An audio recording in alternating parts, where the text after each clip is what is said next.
જગત જગતના સહારા યશી મારા પીરના શેષ કે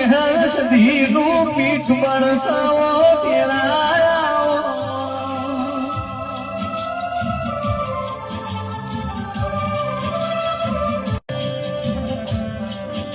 બાપરે ઓરસા તને આવી મારા દીકરો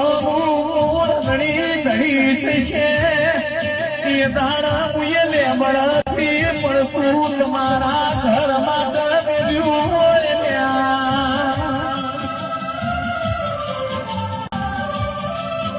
મારું મળાનું ઘર મોળો તેરા જાગો